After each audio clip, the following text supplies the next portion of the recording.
Christ is still the King. Welcome to The Uncommon Good with Bo Bonner and Dr. Bud Marr on Iowa Catholic Radio.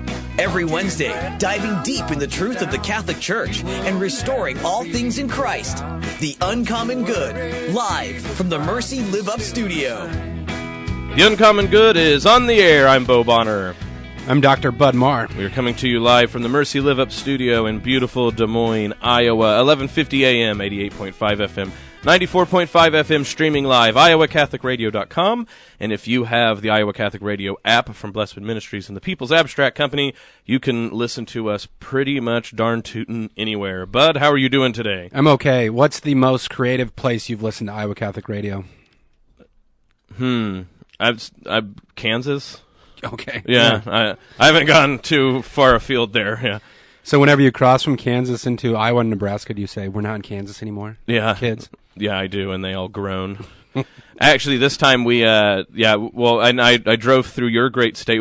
For it was Memorial Day weekend, went down to Oklahoma, hung out with the family, saw my wife's family in Kansas, and then we got to make the big old trek back up north. Ate at Runza's. I'm actually I don't know what they call them, but in Kansas they call those beer rocks. Those are good. Well, we have some Nebraskans who have moved to other parts of the country, and what they'll do when they visit is they buy about 40 and then freeze them. Yeah. And eat Runzas all throughout the winter months. So you guys probably didn't know you were going to get to hear about cabbage today, but that's what's happening. Runzas. Do you think Runzas could support our show? I don't know if they're... I think if we say their name one more time, they're required to by law.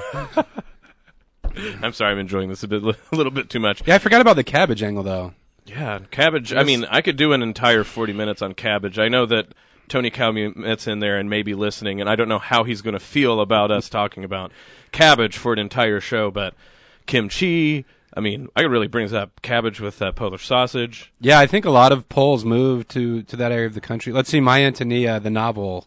They're Czech. Oh, I'm sorry. Yeah, but cabbage. Folks, you're in for an exciting show. If we're leading this heavy on cabbage to begin with, you can only imagine what we're going to end up Things can just go uphill from here, though. We're brought to you always by Cartridge World. So Cartridge Worlds, we're appreciative of their support. They're an industry leader delivering high-performance printing products that help you save time, money, and print great. Perfect for businesses, home offices, college students, or busy moms trying to find affordable printing supplies. 801 73rd Street in Windsor Heights, 515-564-7400, and online at cartridgeworld.com. Also, we're underwritten, as always, by Mercy College of Health Sciences.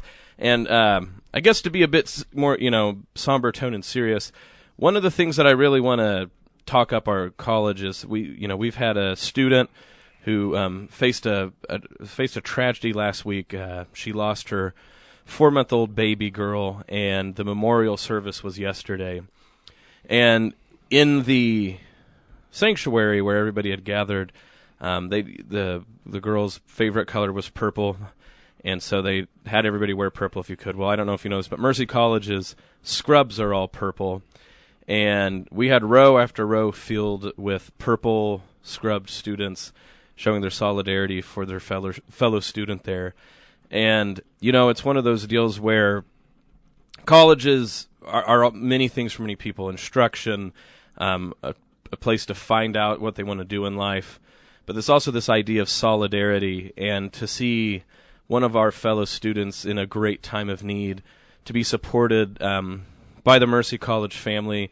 It made me very proud to be there, that in the midst of the difficulties of life, that we're more than just a college, we're more than just giving a service, but we're really a community that can be there for people. And so I was going to say, if you're out there listening, viewers, first of all, pray for this family. They really need your prayers right now, going through a difficult time, trying to go through school in the midst of all this. But also, if you feel moved to maybe help them out after the show, I'm going to put the caring page on the Uncommon Good Facebook page. If you go to Facebook and just put in the Uncommon Good, you can find it. And so if you feel so moved, you can support that family there.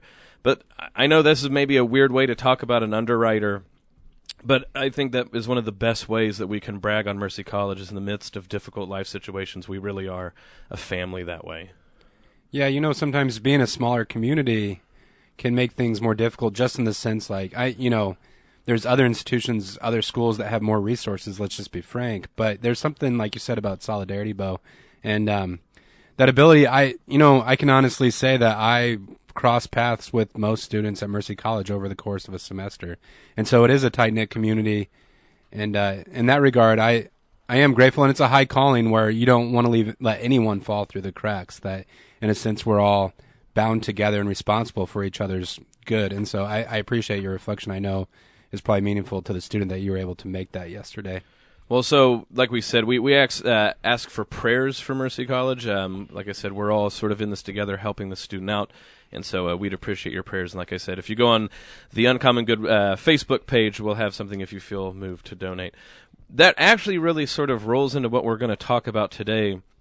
But one of the first shows we had, we talked about subsidiarity. But, one of the things with these terms in Catholic social teaching is that, you can always there always can be too abstract, and you can always try to make them more and more concrete. They really do well to revisit them as much as possible. So I think by sort of happenstance and chance in philosophy, we were reading Plato's Republic for our students, and just some of the things that came up reminding me again that it is never too far afield to bring up how it is that local initiatives and this idea of what we really mean when we talk about a city and its interconnections is really the stuff of that word that we're all afraid to talk about, politics. And so I think we were going to revisit that today. Yeah, as you said, reading through Plato's Republic, these ideas have been on my mind. What's great about the Catholic faith, and we've tried to highlight this on the show, is it gives us a kind of light, wouldn't you say, Bo, to traverse all of these topics. But as Catholics, we're bound in different ways to like our family members, obviously the local parish and our church community. At the end of our show each week, we pray that Christ would reign in our hearts, our families, our communities, and throughout the entire world. And that last part, community, unfortunately, in today's day and age, I think we're tempted sometimes to always think big picture. But as you're saying, we want to dive deeply in today. What is solidarity, or being concerned about the least of these, about each member of our community? How does that happen at a local level? So stick around. We'll be back in a minute to talk about these deep issues. The Uncommon Good with Bo Bonner and Dr. Bud Marr. Thank you, CTI Ready Mix, for your support of Dowling Catholic Boys baseball broadcast. CTI Ready Mix has been serving Central Iowa since 2004 and has become a leader in ready mix concrete production. With 50 mixer trucks and locations in Johnston, Grimes, Elkhart, West Des Moines, and Carlisle, they are capable of supplying even the largest projects in Central and North Iowa. CTI Ready Mix, 1001 Southeast 37th Street, Grimes, 515-276-9567. Online at cti-ia.net.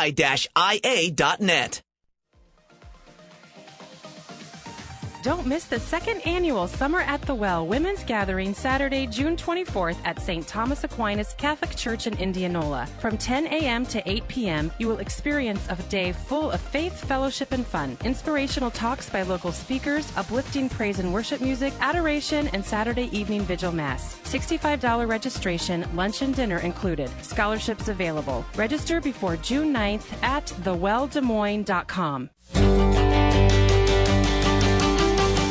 We're back with the Uncommon Good, Bo Bonner, Dr. Bud Marr, speaking today about the local way that the work of the polis of the city works out. Now, one of the things that I have to confess is in the production of this show, many of you might think, wow, they must have been thinking about these topics months ahead of time. But this is not true. So I was texting Bud last night and telling him about, what should we do this show about?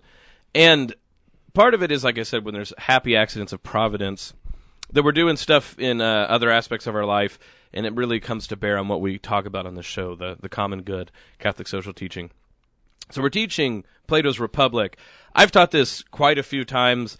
I always love getting to come back and really read, especially the first part of the chapter 1, the part that everybody thinks is really boring. But the sort of most famous, I'd say, translation in English of the Republic is Alan Bloom's. So, he wrote The Closing of the American Mind. But then he did a translation of the Republic, which is very beautiful and wonderful. And for once, and I say this as someone who's very doubtful of notes, there's very few people that I'd say buy a book and actually read the endnotes.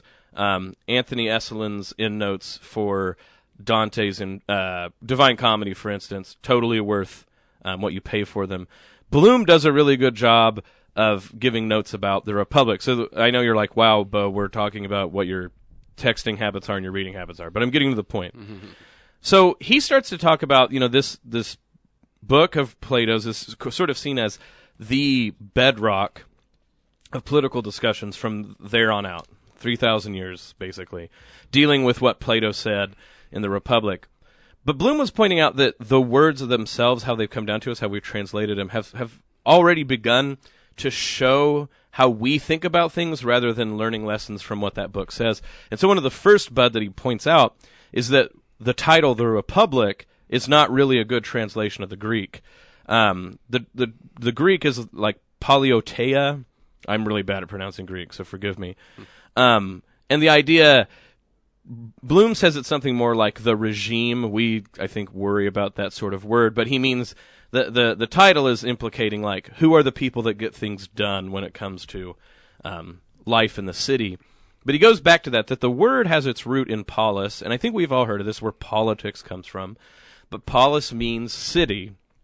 Now, we almost always think of city as some urban area, but the ancients always thought about this as the interconnected group of people, what the sort of last boundary of saying that there's a real way in which people will daily interact. There's countries, there's empires, but the city is that group of people which you regularly run into, not necessarily that you're best pals with, but that your life really does revolve around in some way.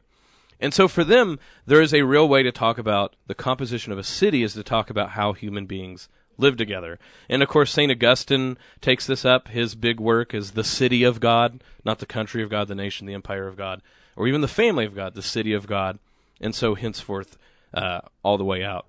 So it seems to me that we've talked, I was looking the other day, but we've had over 30 episodes, and we've talked about a whole host of things. So I think it's always good to round back one more time and ask, what is the sort of, brass tacks intricacies of what we're talking about? Yeah. So if we're going to talk about politics, we've harped on that we don't mean partisan politics, parties, and things like this. What we mean is polis, the city, the affairs of the city, and that's what I want to talk about today, is like how things, the interaction between families, city government, but also local interactions and local ventures really make up what it's like to talk about the life of the city. Well, Bo, you're more versed in Plato than I am, let's be honest, but I'm thinking back to that whole discussion of the polis. And Socrates, in the book, gets into some arguments with his friends about the nature of justice. Right. And he wants to say justice is the good that is owed each person. His friends have some doubts about this. So one of them says, like, well, isn't justice really, like, we can talk about it in flowery terms, but it's the strong imposing the will on the weaker. And so they're having this kind of debate about, like, what does it mean to have a just society? And Socrates at one point says something that really caught my eye and ties into, I think, Catholic social teaching. He says when we talk about justice, we only or always have to think about it in communal terms, because there's things that a community provides that an individual can't provide for themselves. And I don't know about you, despite how out of shape I am and how poorly sometimes I spend my money, I can fall for this trap that, like, I've kind of created my life and I'm in control in the direction of my life. And this not only falsifies our understanding of providence, that God is ultimately directing our lives, but it also ignores the whole network of relationships that we're dependent upon on a daily basis, right? I agree. This is The Uncommon Good with Bo Bonner and Dr. Bud Marr. I think a great way that you brought this up is when we start thinking about what it means to be a member of a city that depends on other people, it's easy to ignore the very obvious marks that show that you're dependent on someone else. I always point out that the minute that you speak a language, you're not only dependent on everyone else around you, because it's a mutual effort. I always joke around that you can come in and be like, and people are like, what is he doing? Oh, it's his own language. You're like, well, that's good, but that serves no one. Yeah. So automatically to talk, to write, or even to do sign language is to enter into a dependence on a multitude of people.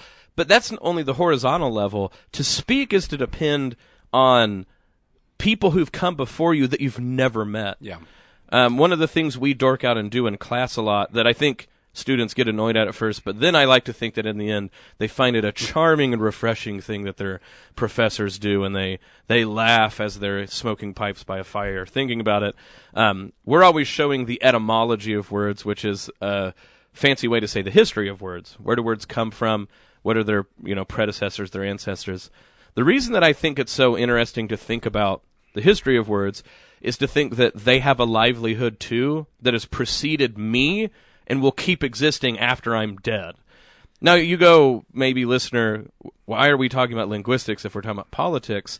But I think that's one way that every day we should wake up and remind ourselves that we intimately, ultimately, and fundamentally depend on other people. Yeah. The very ability to communicate means that we are not individuals like we sometimes think that we are. Well, sacred scripture says that God uses the weak things of the world to shame the wise. And again, another curveball that we throw the students sometimes is we say, in a sense, we look at the world and human beings are at the top of the food chain. Mm-hmm. How did this go down? And the way that we approach this is, like the NCAA tournament bracket. If you created a tournament like 64 versions of young mammals or animals, who do you think would win this contest? What I mean by that, like a survival tournament. Survival tournament, and it's a human infant up against, an infant bear. Infant bear. Who wins that battle? And at what point could a human being survive out in the wild by themselves? We're born as very vulnerable creatures, but you pointed out to the students, Bo, that precisely that vulnerability is also our greatest strength. My favorite answer that I always get is when I go, what's the youngest a human can be and survive on their own? And what I'm thinking is like 8 to 12, but we invariably get someone who goes like 28. I think that number has to be pushed up these days. That's right. But and it's a silly example that's supposed to like get their minds turning, like who would ever make a 64 team tournament against baby mammals? But then I'm all like, don't put it past humans. We've probably done it before.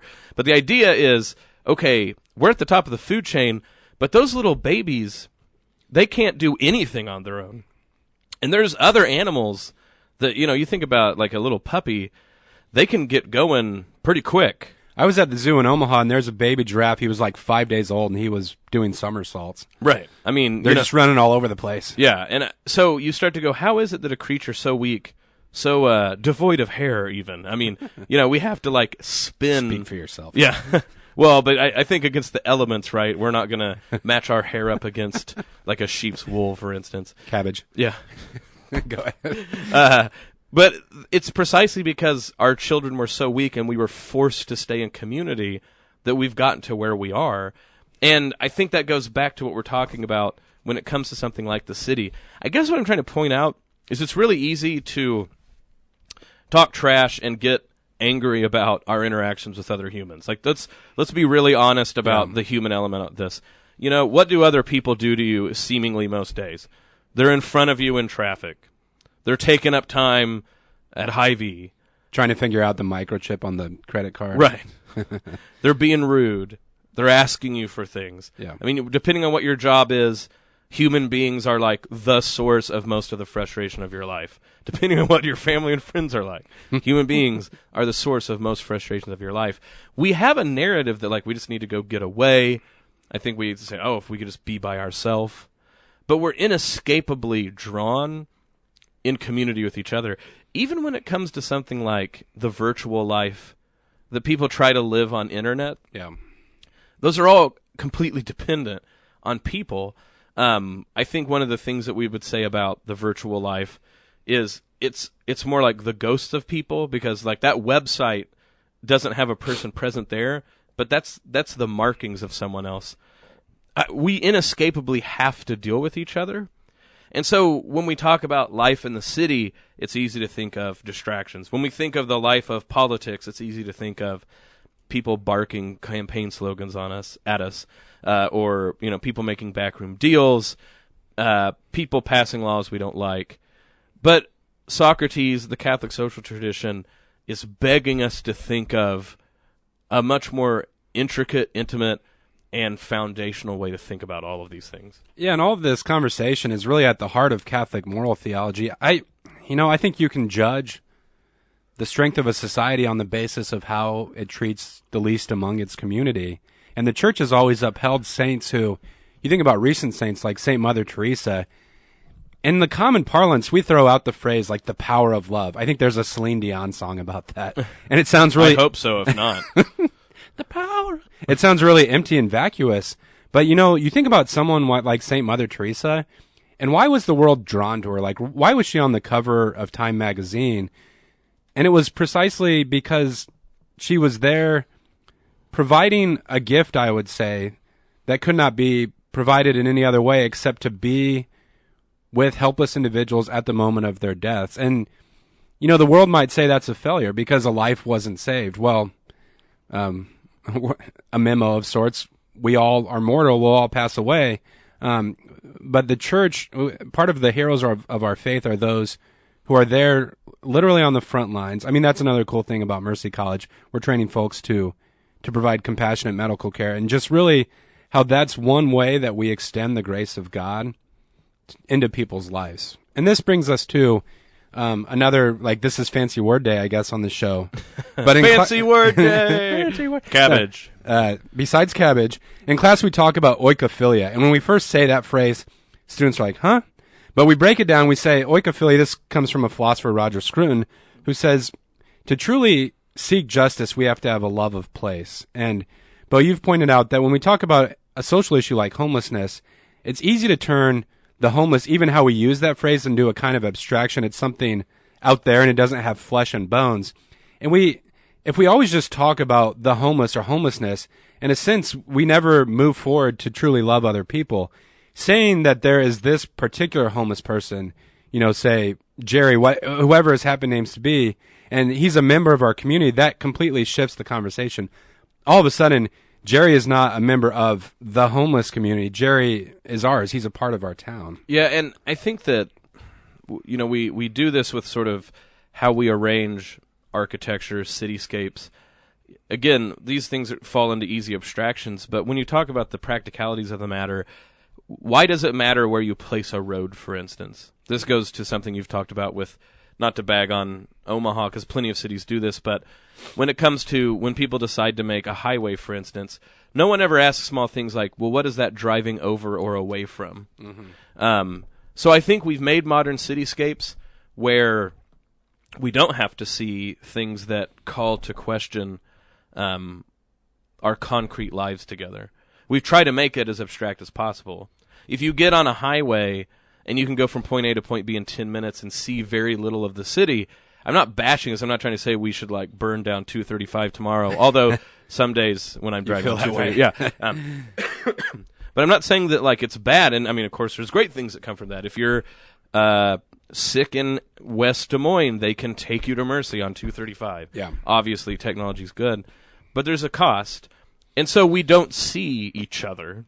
And when we do, it's even sort of almost highly abstracted, even when it's face-to-face. So when you see someone like a panhandler on the exit from 235 asking for food with a sign or whatever, well, that almost goes into a trope or a stereotype where you can, in your mind, think oh, that guy's just going to do blank, or, well, what were they doing?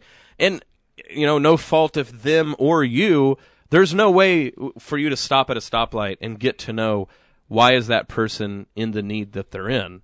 But we order a lot of life that way. Yeah. We order a lot of life that way so that we don't bump into each other.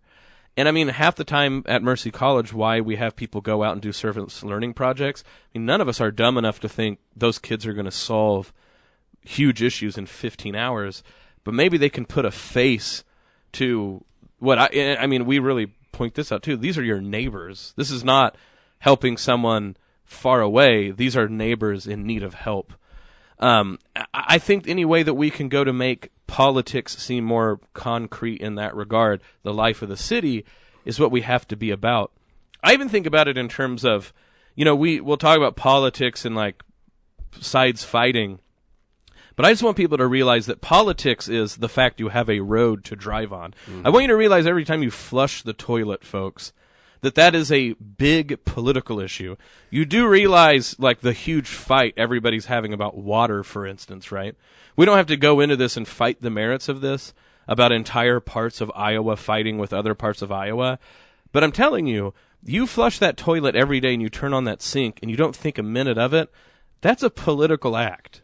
Because you pay taxes for that, and let me tell you, that's not a bad tax to pay. I think sometimes when we start talking about taxes, again, it's an abstraction, but guys, running water is awesome. Yeah. And Lord knows that if I can't shower every day, far fewer people would like me. And when you start talking about things like, what are we going to do with, we're going to have to replace every single pipe that's underground that carries water. And that's something that no one wants to pay taxes for. It's hard for me to say, like, I'm going to set aside $10 a month for a future pipe. But we have to start thinking about that as like, well, what legacy do I leave to my kids? And we can think about big flowery things, but I want to leave a pipe to my kids that gets them water so they can flush and drink and shower. You're listening to The Uncommon Good with Bo Bonner and Dr. Bud Marr.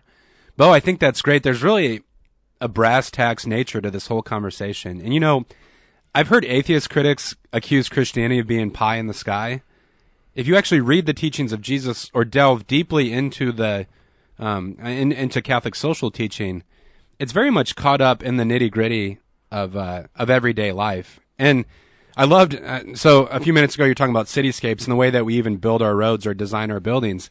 This is really true, right? Like you go, I'm taking this from James K. Smith, but you go into a modern shopping mall, and it is a kind of church, the way that light is refracted through the building. And I know I've been in some shopping malls where for a few moments in time, my mind is deceived and I think, oh, there really is no suffering in the world. It's all Cinnabon and marble floors and glowing lights. As Catholics, we've always thought about the world differently, and I love that about churches. The center of a church is the crucifix, and below that is the altar. Nearby is the real presence of our Lord. And so when we gather as a community each Sunday, and hopefully several times throughout the week, we're reminded that we're dependent on God, but also that our community starts, or I want to say it's built around the body and blood of our Lord Jesus Christ. And the community that he modeled for his disciples was one of servanthood, but is also one of reconciliation. So we can joke about things about being ticked off about someone cutting us off in traffic or whatever. But as Catholics, as Christians, we're daily reminded that we don't have to live in this kind of dog-eat-dog style in the way that sometimes the world thinks about our common life together. Our common life is built around a crucified Lord, and he modeled a path for us of reconciliation. And that's the kind of grace and the power that enables the ministry of someone like St. Mother Teresa. And if you ever want to be moved, I mean, read about her devotion to the Eucharist. She never divorced service to the poor from a real strong devotion to the body and blood of our Lord Jesus Christ. So I'm sorry to go on a little bit of a soapbox there, but I think what you were saying about how we organize our common life, like let's not play down the importance of how we design our buildings and how we shape our roads. And as Catholics, being inspired insofar as we can to jump into those conversations. Arguments about water are great. Like, I'm preaching to myself here, but don't be afraid of a good argument, because these debates need to be had. One of the craziest, you look back at your life and you're like, wow, that really made a mark on me. I grew up Southern Baptist, low church, and I still think the little church I grew up in Waukeeta, Oklahoma, First Baptist, really did sort of show some of this architecture you're talking about, but we were very unreflective on it and didn't think about it much. I remember that Michael Bartley, who played a very big role in my life, who was the campus minister at the Wesley Foundation West Methodist Oklahoma State, he was trying to talk to me about like how liturgy and architecture matter. And so where he brought me to make this point was a casino, because he points out, he's like, look at how they make this, they dim it down, the ceiling is really high, they make it look like there's stars, they want you to like think of it as like an open air temple, and that like you lose track of time, and like what you are doing there with the one-armed bandits is like the good and proper place in the world. He's like, you see how what they're doing is plagiarizing church architecture to make you think what you're doing is like the center of the world. Yeah. And I remember like being like very like mind blown that oh, people mean to do things when they design buildings, and that this is true for buildings. This is true. This is why it's also important for churches to care about beauty. But we do this with cities. We do this with all these things. And so what I guess I'm saying is there's a way in which you can get caught up in politics, and it's ruinous for your soul, your prayer life, and all these things. And I know that we've, I think, rightly tried to point people out that there's more to the common good than just modern politics, i.e. party politics. But I also want to say the opposite thing, that maybe it seems like I'm being contradictory, but I want to say it's actually a different depth. It's also the fact, folks, that when we do things like collect trash on a regular basis, that this is the life of the city and the sort of agape type of love that the Bible talks about made manifest, if only we would think of it that way. What we do instead is just think like, oh, of course, like I'm owed trash service. You realize for thousands of years that didn't exist. Yeah.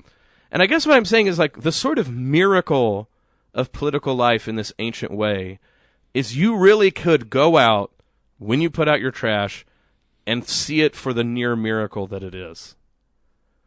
If we can think of it that way, that these sort of services, having roads, providing electricity, providing trash service, that really, and especially when it helps the poor and the weak, that this is actually something like love. And the only love that a city can provide.